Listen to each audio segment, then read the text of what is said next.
This is the Roots and All podcast, and I'm your host, Sarah Wilson. Join me as I talk about all aspects of gardening with some of the top horticulturists from around the world. In this episode, I'm joined by Paulette Whitney of Provenance Growers. Paulette is a grower, cook and author of Broccoli and Other Love Stories. We explore the world of seeds, soil and flavour, from the challenges of gardening in Tasmania's unique climate to Paulette's favourite herbs, root veg and go-to meals after a long day in the garden. Along the way, Paulette shares how chefs inspire her to try new varieties and how her twin loves of growing and cooking continue to nourish her life. I'm Paulette Whitney, and my husband Matt and I have got a market garden in Lutruwita, Tasmania, which is a little tiny island off the south coast of Australia. And we're in the south of the state on Muanina country, and we have about 5 acres, but only use one for our little market garden. Excellent. And how did you come to gardening and growing?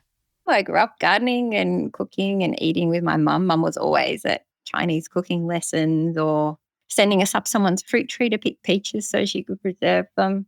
And then obviously did the teenage rebellion that we all do, where we don't want to do what our parents did, and gardening is really daggy. So I was a hairdresser for a few years and then just craved outdoors. And so I started studying environmental horticulture to learn how to revegetate and care for country. But when I took my native plants that I learned to grow to market after having trained as a horticulturalist at a native nursery, no one wanted to buy them, but everyone wanted to buy my food plants and my excess produce. So that kind of drove the direction of our business 20 years ago, and we're still doing that now. So when you went to market, there wasn't such a market for native plants. Is that still the same nowadays, do you think? Or do you think those attitudes are sort of shifting a bit? There was a market for native plants, but because I overthink everything, so I went and got permits from all our local councils, all our local areas, and asked if I could collect native seed from particular suburbs. And I was hoping that I could sell seeds from Howrah to Howrah people and seeds from to city people and have local provenance, local genetics to keep the integrity of the natural environment. So I think I was a bit too niche for my time, but perhaps if I was doing that again now, people might have more of an appetite for it. Yeah, I wonder if they would, quite probably. So you mentioned you're in the south of the island. What's the climate like where you are? And it's a cool temperate climate. So I think the hottest day I've ever had here is 40 degrees Celsius, but it's usually about 20 through the summer and not that cool overnight. At the moment, it's winter. We're getting pretty reasonable frosts every morning, but it's not usually minus anything. It's usually around 0 degrees Celsius or 1 or 2 on a cold night. And 7 or 8 degrees on a cold day and 17 on a good winter's day. So it's pretty mild here. So the produce that you grow, who does that get sold to mainly? We sell to everybody. Our business is ridiculously complex because we like to sell everything from the seed to the seedling to the produce to preserves we make out of things. And we sell our produce and preserves to anyone, people at Salamanca Market or people that come to our roadside store. And most of our specialty produce goes to restaurants. There's a few chefs we work with around Hobart. So they buy lots of our produce and have us crawling around on our knees picking little bits of chickweed and edible flowers and fancy herbs. So they're lots of fun. Yeah. From your book, it's very clear that you have a deep love for not just growing, but also for food. Did you have any training in that area? No, but my husband's a chef. So when we moved in together, there was all my gardening books on one shelf and all his cooking books on the other shelf. And the two just sit so well together. Because we're chefs and gardeners, we don't have a huge budget for travel, but you can travel quite a long way through reading about cuisines from other places and culinary traditions and how that works with a particular cultural identity. And exploring food's a really great way to learn and to travel from your own kitchen. Yeah, I love that. I love that idea. You mentioned that in the book that, you may not travel to far-flung places often, but then you are doing all this research and you're travelling through your culinary experiences. And I think that's a very good way to look at it, actually. But in that vein, obviously you're in an area where your flora and fauna are quite precious, and I think you have to do certain things to safeguard against things like invasive plants. So does that limit you in terms of what you can grow on your site? A little, yeah. I don't grow things that are going to be terrible environmental weeds, but it's with climate change, it's so hard to know. A plant that behaves one year might, as temperatures increase, might become a pest later on. But yeah, we have those like epizote, like Mexican Canopodium, that's used for flavouring and reducing flatulence when you eat beans. A really beautiful herb. That's one that's become a weed in our garden, and I won't sell seed or seedlings to people. But then I also wonder if I should stop trying to have a role as a gatekeeper, because there are people that plant's culturally significant to that live in the community down here in Tasmania, and I don't think I should stop them having access. So it's a really interesting ethical dilemma. Yeah, it is. Is that the one that some people liken it to, like petrol, the smell of it or the taste of it? I liken it to chlorine, like swimming pools, but that's just the smell. When it's dried and you cook with it, it's actually just a really warming, almost coriandery flavour. We did grow it where I worked last year, and it was very successful. It had a lovely time. I don't think it's self-seeded anywhere, so we don't have the issue of it taking over our polytunnel or anything. But the problem was that we just actually didn't know what to do with it. And I think that your book is brilliant because it's like nose to tail, but for veg. You know, you're doing lots of different things with the plants that you grow that I might not have expected could be done. And that makes me think, everything that you produce just looks and sounds beautiful, but there are errors. Do you find sometimes you cook something and you just go, oh, no, actually, that was a terrible mistake. I wish I hadn't done that. There's always errors, but there's always a way to save things. If you make like maybe an ice cream or something, or custard that's flavoured with something and it's too strong, you can always dilute it with cream and make an ice cream out of it. Or if you dry something, we dried feijoas to make feijoa chips, a bit like a pineapple guava. I don't know what you call them over there. And they were quite strong and floral and almost burnt our tongue. So we had these huge trays of dried fruit. I think they were underripe and ripe ones would do better. But we ended up finding they infused really beautifully and made a little fruit tea out of them. So there's always a way to use mistakes. Yeah, you definitely get that sense from the book. It's very good for anybody who wants to be experimental or to just take a different view on veg. I mean, is that a cultural thing from Tasmania? Because reading your book, it's like you just take the growing and the selection of varieties that you grow and the way that you use them to a actually kind of elevated level that is not that common in the UK, I don't think. And yet you have this real foodie culture going on Tasmania. What's your theory as to why that's evolved? I think it's just the community we're involved in and the privilege of being customer facing at the market or when you deliver to chefs. You're always having conversations with people from all different nationalities and with different training and different backgrounds about food, and also reading a lot. And the internet's a great tool. So I don't think that our community is any more diverse or interesting than anywhere else, but I do think the food community that we have is strong. Everyone's really curious and adventurous and kind. It definitely does come through. So obviously you mentioned that gardening and growing wasn't your first career. So would it be fair to say that your love of kind of making food came before your love of growing it? Yeah, well, everyone remembers their first crop of radishes or whatever they grew with their parents or grandparents when they were little. So I did like that, but I didn't like weeding. No one likes weeding when they're children. That was mum's chore to get us to get dandelions out of the garden. I thought that was appalling, but we always cooked together as a family. There was always a warm cake when we got home from school. Yeah, and it actually made me chuckle when you said about rebelling against your parents, and you thought gardening was just deeply uncool. But actually, you speak about your children in the book, and they have very diverse tastes when it comes to food. They really are very experimental. So do you think that you've broken that cycle of what the parents do is really uncool and then the kids rebel, etc.? My kids are rebelling.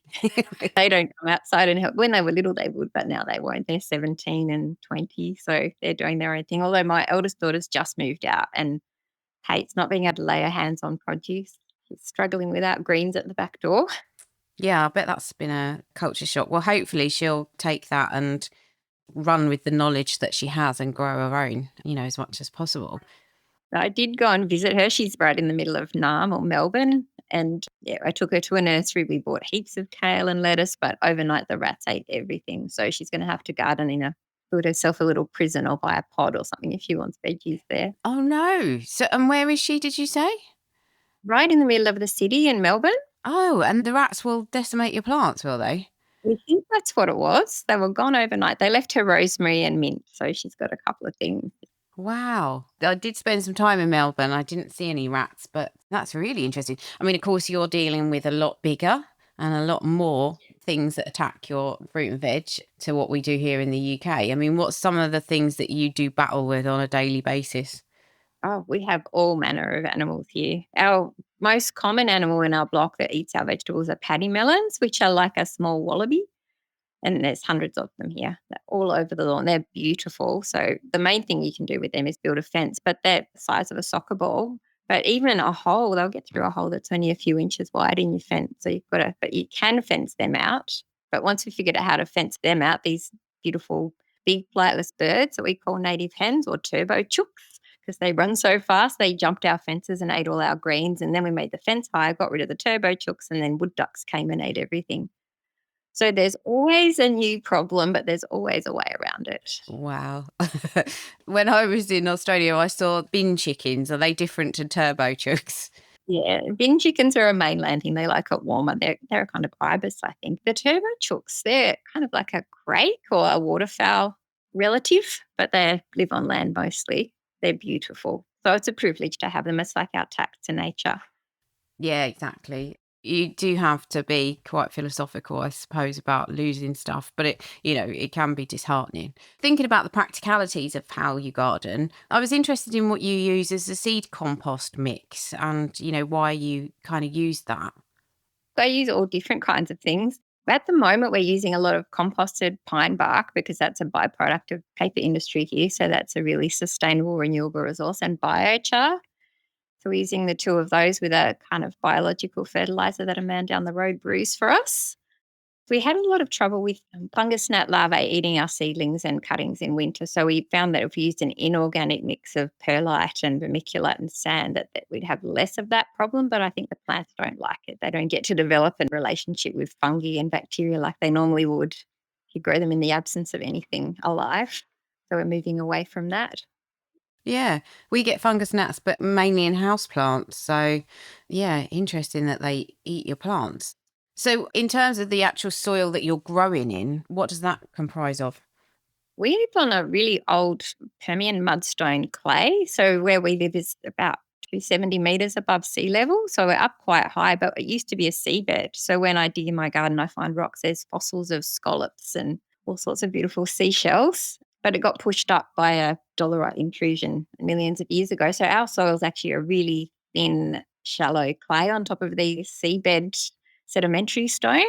But it's actually full of nutrients. So we add compost, grow lots of green manure crops and lots of vegetables over the year. And we found that the soil's got darker and deeper and sweeter the longer we've been working with it. Mm. And do you try not to kind of bring in external products and just make do with what you have on site? We try to. We do buy in compost, but we've never found a compost that we like because compost, it's probably the same world round that most people making compost are doing it as a way to get rid of waste. So a lot of the compost down here is made from like waste from abattoirs or waste from feedlots where chickens or cows have been fed hay bales that have been wrapped in plastic that are just shredded plastic and all, and then you get microplastics in the soil, or municipal waste that's full of fruit stickers people don't take off, and you're kind of adding pollution when you add compost usually. So it'd be really lovely if people would make compost as an amendment using waste, but using good quality waste. Are you growing organically as well? Yeah, we don't use any pesticides or herbicides or fungicides. Do you have like a regulatory system in Tasmania that oversees that? We do have lots of organisations that certify people organic, but we've never bothered because we're pretty transparent and the people that buy things from us can see how we grow them. It's pretty clear that we don't use anything and we're honest and we have good relationships with people, so we don't need certification. And I'm appalling at paperwork, so I think I'd have a really hard time. Yeah, I think that's the same in the UK. A lot of smaller scale growers just follow the practices but don't complete the final sort of tick to get certified. The other thing that I read in the book and that I was very taken with was this idea that, you obviously do a lot of work outside in the garden, long days, exhausting work sometimes. And I love the way that you just kind of pick stuff from the garden and then that's what you use at the end of the day. And I wanted to ask you actually, what's your kind of go-to dish or veg that you would have after a long day working in the garden? And I know that's seasonal, obviously, but is there anything that you would particularly go, this is such a good thing to just grab after a long day? At the moment, it's brassicas. It's the middle of winter here. So I've got my daughter bringing her boyfriend over for dinner, which is a high pressure meal. So I'm going to duck out in the dark and in the rain and pick some nice fresh broccoli for him to have for dinner. But we have to respond to what's going on. If we've picked something and it hasn't sold, or today there was a beautiful pumpkin sitting in our little pumpkin store that was just starting to soften around its stem. So I put that in the fire to cook while I'm here. So no, I don't think there's a specific thing, but my favorite thing is to put something on in the morning before I go out and put it in a slow oven if the fire's on all day, and then come back in and dinner's waiting for me. We do that with tomatillas sometimes, make a slow braise with those, or any kind of tomato-based dishes. It varies. Yeah, I'm sure in your book, you've broken it down into families of veg, which seems a very sort of sensible way of arranging it. So I'm going to maybe buck that trend slightly and ask you if you could identify, based on groups, what are some of your favourite things to grow. And I've started off with herbs. So you mentioned obviously one of your herbs with very strong flavour. Is there anything else that is one of your go-tos or that you always make sure you grow? At our back door, we've got rosemary, bay, thyme, and oregano. And most savoury meals, there's a place for them. And having herbs just in the back garden, whatever's there, are the ones that you'll reach for, aren't they? So rosemary, thyme, bay, and oregano, yeah, they're all at our back door. But also parsley. I love parsley, and I use that like a vegetable or salad green as much as I use it as a herb. You mentioned, I think, that some people have a bit of aversion to the curly leaf parsley because it is a bit tougher and it's, a bit more perhaps strongly flavoured. But you embrace that, don't you? Yeah, it's my favourite variety to mince up to make a tabbouleh with. It's beautiful and dense and earthy. It's gorgeous. And it's really hardy. It survives. Seems to get less pests in my garden than the Italian one on the shoulders of the seasons when the aphids all take off. The curly parsley seems to be content. Yeah, that's very good to know. And again, like I said, I think that's the kind of essence of your book, is that you don't dismiss anything and there's a place for it in your kitchen, which I guess comes from you being a very good cook as well. That definitely is very helpful in that situation. Aside from the herbs, the other veg that I wondered about, and I know this is a very difficult question, I won't ask you to pick just one, but if you were thinking about root veg, are there any particular favourites that you have? At the moment, we're in the middle of our ochre harvest, Oxalis tuberosa, and I'm a bit obsessed with them. They're good fun. Yeah, they don't form their tubers until after a couple of frosts when the days get really short. And you normally grow them vegetatively from clones. So you'll buy a tuber and plant that tuber, and then it will have babies that are genetically identical to the parent. But if you're really careful, you can save seeds and germinate those seeds. And there's a rainbow of colours out there. We've got yellow ones and red ones, and some are tangy and some are potatoey. So that's a really good fun veg. And my favourite thing to do with it is just lightly oil and salt it and roast it in a quick oven for about 20 minutes. And they're just delicious. When you're selling stuff at the market, do you have to educate people sometimes about what you're selling? We do. And we do have a little bit of a challenge sometimes because our market is primarily a tourist market, the one that we're at. The farmers market runs on a Sunday and we wanted to spend Sundays with our kids, so we had to go to the tourist market. So you get a lot of people fondling the vegetables, asking you questions and then going, oh, I don't have a kitchen, and wandering off. So we educate the people that buy it, and we educate half the planet as well, I think, at the same time. But it's good fun, and it's really interesting making people curious. Yeah, I'm sure. It's a brilliant market. And so, yeah, but that must be a bit frustrating. I don't grow ochre, so that again was a complete revelation and an education. And that's why I loved your book, because it's just, it's so different and it's so comprehensive and creative and clever, and I love it because I learned a lot from it, and it's kind of certainly, piqued my curiosity to grow other sorts of things I wouldn't necessarily always grow. And one of the things I think that you have probably a very vast range of that you could really get carried away with was salads or greens. Have you got any that are firing up your interest at the moment? At the moment, because it's winter, all the bitter greens are beautiful, lots of different radicchios and chicories, and a plant that lots of people dismiss or don't like the first time they eat them. But braised radicchio, like sweat an onion and a little bit of garlic and drop your radicchio in it and just cook it until it's tender, 3 or 4 minutes even, add a little bit of broth if you've got it. It's such a delicious, faintly bitter but really sweet and moreish kind of vegetable. And in winter, when you're not moving around much and your food you're eating is heavy, those bitter greens are really good for stimulating bile and making everything in the digestive system work nicely. So I'm really into the bitter greens at the moment.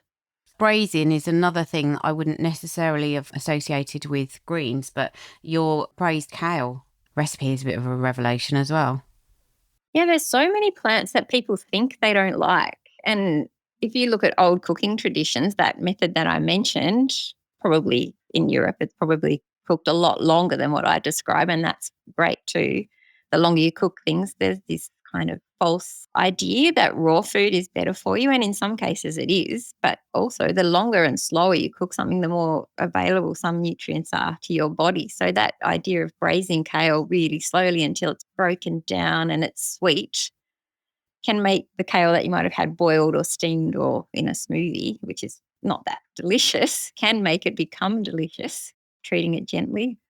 And indeed, like you say, kind of cooking stuff for longer, because that is, I think, probably a misconception that it's better to just show something a bit of boiling water and then you don't destroy the nutrients. And also legumes, what's your favourite one of those, or what's your go-to at the moment?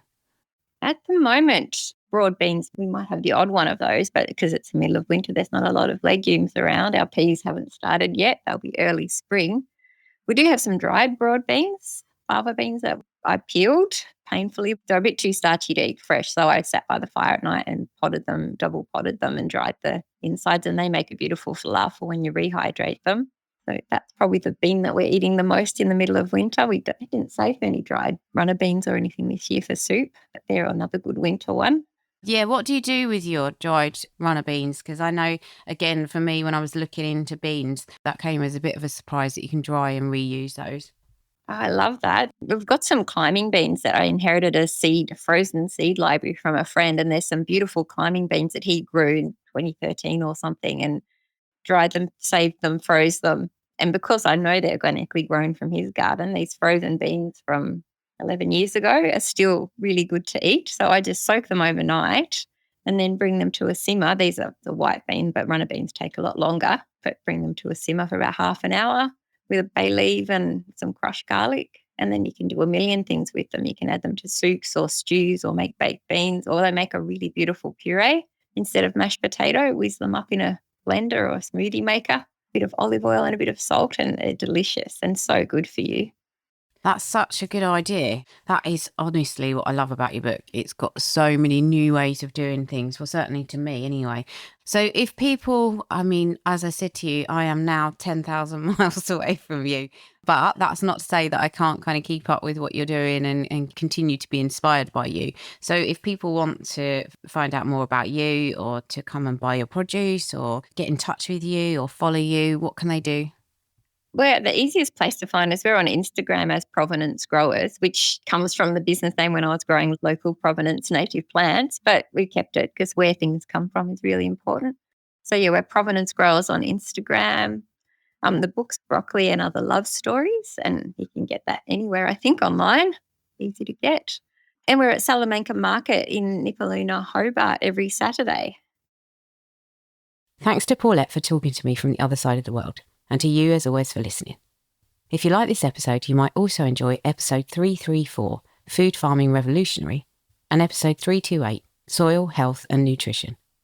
You can download or listen to the podcast direct from the website rootsandall.co.uk. Please also check out my Patreon, where you can make a one-off donation or take out a monthly subscription to help support the podcast. because if you enjoy the show, please help it continue. I also have a GoFundMe where you can make a one-off donation.